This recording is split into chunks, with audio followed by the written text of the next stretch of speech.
Hello everyone. आज की जो क्लास है वो बहुत ज़्यादा स्पेशल होने वाली है, क्योंकि आज की क्लास में हम टेंस को इस तरीके से पढ़ेंगे कि आपने जो अब तक पढ़ा है ना, रूल्स स्ट्रक्चर जो आपके दिमाग से बार बार स्किप हो जाता है ना, वो आज के बाद कभी नहीं होगा।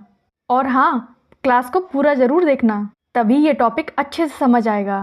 तो चलो स्टार्ट करते हैं अपना टॉपिक आज का। इंग्लिश ग्रामर में टेंस 3 प्रकार के होते हैं: present tense, past tense and future tense. इन तीनों टेंस को 4 भागों में डिवाइड किया गया है, यानी कि 4 तिया 12, जिसमें से नंबर 1 होता है हमारा इंडेफिनिट, नंबर 2 होता है हमारा कॉन्टिन्यूअस, नंबर 3 होता है परफेक्ट टेंस, नंबर 4 होता है परफेक्ट कॉन्टिन्यूअस टेंस। अब इन्हीं टेंस को हम 1 बाय 1 स्टडी करेंगे। और हाँ, जल्दी से वीडियो लाइक कर दो। पहला टेंस होगा प्रेजेंट इंडेफिनिट, यानी कि सिंपल प्रेजेंट टेंस। स्ट्रक्चर होता है सब्जेक्ट में प्लस वर्ब की फर्स्ट फॉर्म में एस या ई एस लगाते हैं हम, इस तरीके से ये सेंटेंस बनाते हैं हम। इसका यूसेज अगर हम देखें तो डेली रूटीन में यूज़ होता है, जनरल ट्रूथ बताने के लिए और हैबिट्स बताने के लिए, यानी आदतें बताने के लिए। आदतों में she gets up early in the morning, उसकी आदत होगी कि वो सुबह सुबह उठ जाती है। और डेली रूटीन का मैं बताऊं कि वो अखबार पढ़ने का बहुत शौकीन है, ये उसका डेली का रूटीन हो गया।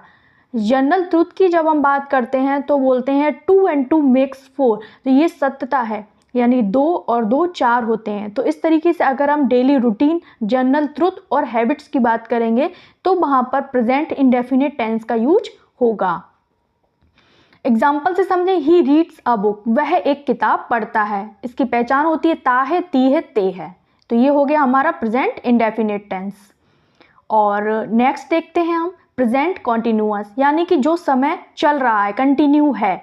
उसका स्ट्रक्चर देखते हैं, is am are plus V one plus I N G, यानी कि रहा, रही, रहे होगा तो हम बी वन और उसमें आई एन जी जोड़ देंगे, वर्ब की फर्स्ट फॉर्म में आई एन जी जोड़ देते हैं हम।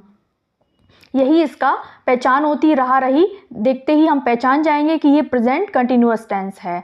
इसका अगर हम यूसेज देखें तो एक्शन हैपनिंग राइट नाउ, जो चीज़ें अभी चल रही हैं, अभी प्रेजेंट में रनिंग हैं, उनके लिए हम इसका यूज़ करते हैं। दे आर प्लेइंग क्रिकेट, वे क्रिकेट खेल रहे हैं। तो हमें देख के समझ में आ रहा है कि वो क्रिकेट खेल रहे हैं, यानी कि अभी जो काम चल रहा है, रनिंग में है, अभी वो काम खत्म नहीं हुआ है। I am playing, they are playing, तो इसका मतलब क्या हुआ कि अभी जो काम रनिंग में है। तो इस टेंस को हम बोलते हैं प्रेजेंट कॉन्टिन्यूअस टेंस। ये हमारा टेंस खत्म होता है। यहाँ पर प्रेजेंट परफेक्ट शुरू होता है, पूर्ण वर्तमान काल। स्ट्रक्चर होता है subject plus has have plus V3 plus object. ठीक है, तो इसमें हैव हैज के साथ में हम वर्ब की थर्ड फॉर्म का यूज करते हैं। ओके, यहाँ तक आपको समझ आ गया होगा। वर्ब की थर्ड फॉर्म हम इसीलिए लगाएंगे क्योंकि यहाँ पर हैज हैव है। यूसेज देखें तो कंप्लीटेड एक्शन, पास्ट एक्शन और जो प्रेजेंट रिलीवेंस, जो काम पहले हो चुका है उसका जो असर है वो अभी भी बरकरार है, तो वहाँ पर हम प्रेजेंट परफेक्ट का यूज़ करेंगे।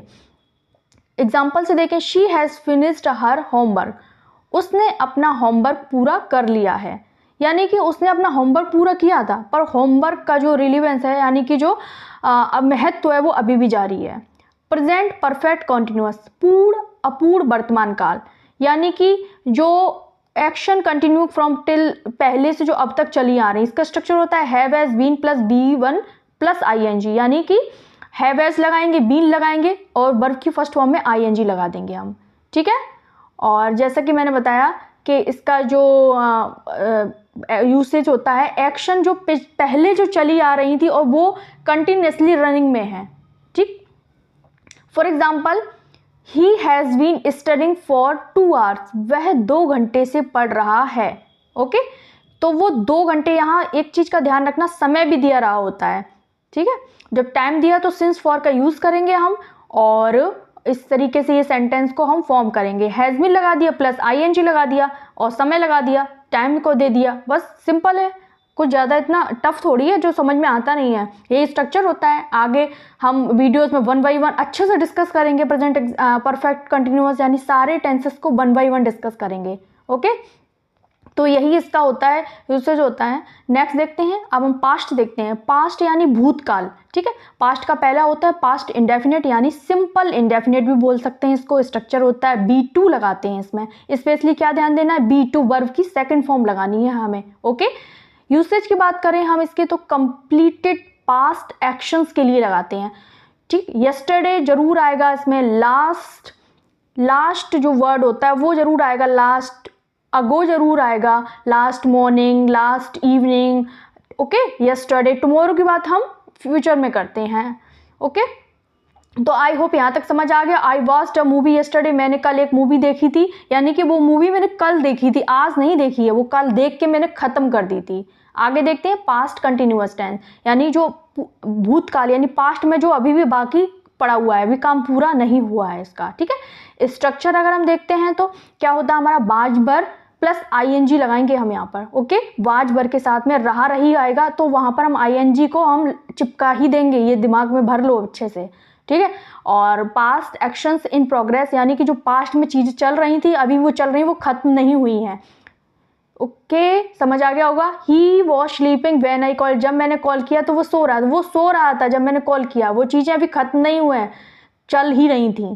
पास्ट परफेक्ट की जब हम बात करते हैं तो हम स्ट्रक्चर देखते हैं, subject plus head plus B3, जहां पर भी हेड आएगा ना बच्चों वहां पर B3 अच्छे से दिमाग में भर लो, वहां B3 ही लगेगा, वर्ब की थर्ड फॉर्म लगेगी, ओके।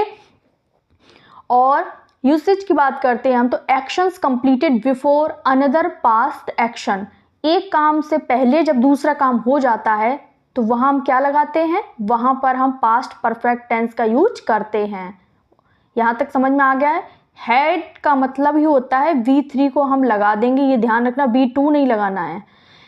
बिफोर आया है तो हम हेड को पहले लगाएंगे, आफ्टर होगा तो हेड हमारा बाद में चला जाएगा, हेड प्लस B3 इधर आ जाएगा। ये ट्रिक है, दिमाग में भर लो, एग्जाम में ऐसी क्वेश्चन आते हैं, ट्रिकी क्वेश्चन आते हैं, ये बिफोर का आफ्टर, आफ्टर का बिफोर करके इधर उधर कर देता है, तो समझ लेना है इसको, ठीक है। चलो आगे देखते हैं, पास्ट परफेक्ट कंटिन्यूअस, पूर्ण अपूर्ण भूतकाल।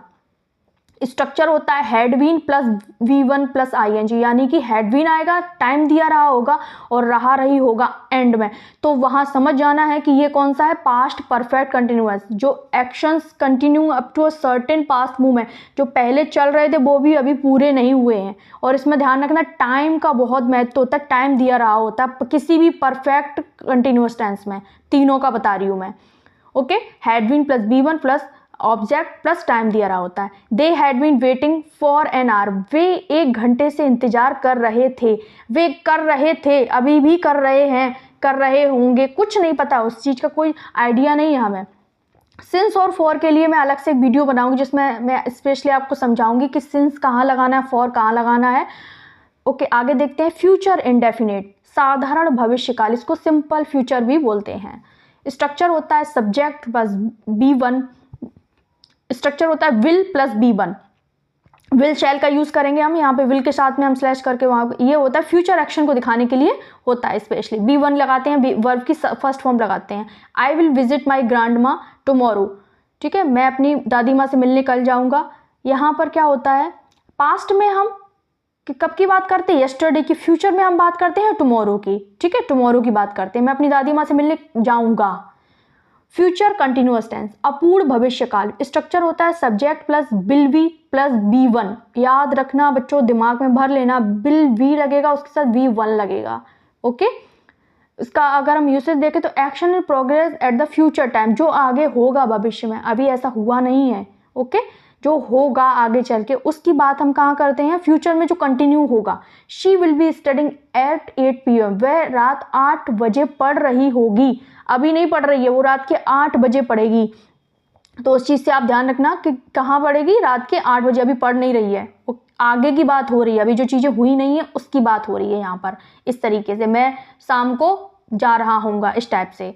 फ्यूचर परफेक्ट की बात करें तो हम स्ट्रक्चर होता है subject plus will have plus V3 plus object, okay. तो यहाँ पर क्या लगेगा, विल हैव लगेगा, हैव एज का बताया मैंने, तो V3 आ गया यहाँ पर, तो यहाँ पर शैल कर लो, विल हैव और शैल हैव लगता है यहाँ पर, प्लस B3 लगेगा। अगर इसका देखें, मैंने बता दिया पूर्ण भविष्यकाल, अभी ऐसा कुछ हुआ नहीं है, कर लेंगे, ऐसी बात हो चुके होंगे, ठीक है। Actions completed before a future movement, they will have finish the project by Monday, Monday तक, यहाँ पे समय दिया रहा है ना, मंडे तक कर लेंगे, अभी हुआ नहीं है। फ्यूचर परफेक्ट कॉन्टिन्यूअस, पूर्ण अपूर्ण भविष्यकाल, ना कि पूर्ण है ना अपूर्ण है, इस तरीके से चल रहा है। इसका कोई ये कम पूछा जाता है एग्जाम में, फिर भी हम इसको ओवरव्यू देख ही लेते हैं इसका थोड़ा सा। सब्जेक्ट लगाते हैं सबसे पहले स्ट्रक्चर में, किसी भी सेंटेंस को फॉर्म करने के लिए विल हैव बीन लगेगा। ओके, B1 लगे, यहाँ शैल हैव बीन भी कर लेना, will have been shall have been, B1 लगेगा क्योंकि रहा रही है इसलिए। टाइम का बहुत ध्यान रखना है, टाइम दिया रहा होता है इनमें। लास्ट वाले जो 4 के दिमाग में भर लो, इनको थोड़ा सा मैप माइंड मैप कर लिया करो इनका, तो माइंड में जब भरोगे ना तो इनको टाइम पता चल जाएगा। इसका जो हो जाएगा, he will have been working for 5 year next month, अगले 5 महीने से 5 साल से काम कर रहा होगा, अगले 5 महीने से, वो 5 साल से काम कर रहा होगा। कितना लंबी बात करी जा रही है ना, फ्यूचर की बात करी है, वो भी 5 महीने बाद के बाद 5 साल की बात की जा रही है, कितनी लंबी चौड़ी बात हो रही है यार। तो थोड़ा सा ध्यान रखना है इसका। Long action continue till a future movement. Okay, तो बहुत लंबी जो लंबे होते हैं फ्यूचर मूवमेंट की बात करें। लाइक करना बिल्कुल भी ना भूलना, और शेयर कर देना, और सब्सक्राइब करना बिल्कुल भी ना भूलना।